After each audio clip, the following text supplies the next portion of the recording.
চতুর্পার্শ্ব দিয়া তারা তাদের ষড়যন্ত্রের কালো হাত দ্বারা কিন্তু মুসলমানদেরকে আঘাত করতেছে, কথা বল ঠিক কিনা?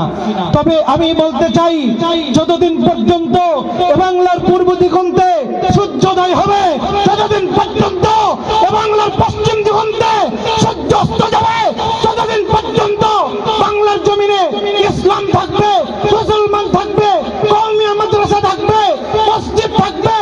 কোন নাস্তিক মুরতাদ বেঈমান তারা ইসলামটাকে বন্ধ করতে পারবে না, পারবে না ইনশাআল্লাহ, কথা বল ঠিক কিনা? ও মুসলমান, আপনারা সকলেই জানেন, সকলে সোচ্চার হয়ে যান। কখনো এই সমস্ত সন্ত্রাসী বাহিনী, কাফের মুশরিক বেঈমানরা তারা কখনো আমাদের আইনজীবী সাইফুল ইসলাম আলী ভাইকে হত্যা করতেছে, কখনো টঙ্গীর ময়দানে আমাদের যেই সমস্ত তবলিগের সাথী ভাইরা আছে তাদেরকে হত্যা করতেছে। দয়াময় আল্লাহ তাআলা বলেন, উযিনা লিল্লাযিনা ইউকাতালুনা বিআন্নাহুম যুলিমু।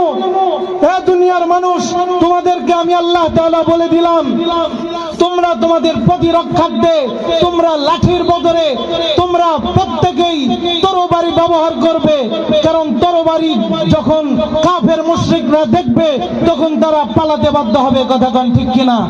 এই জন্য এখন আর নরম নরম কথাই নয়, এখন আর মার খেয়ে ঘরে বসে থাকার সময় নয়, এখন সময় হচ্ছে কোন নাস্তিক মুরতাদ, কোন বেঈমান, কোন মুশরিক তারা যদি তাদের ষড়যন্ত্রের কালো হাত দ্বারা ইসলাম এবং মুসলমানের উপরে আঘাত করতে চায়, তাহলে সেই আঘাতের পাল্টাঘাত করে খোদার জমিনে খোদার দিনকে বিজয়ী আদর্শ রূপে প্রতিষ্ঠা করতে হবে, কথা বল ঠিক কিনা?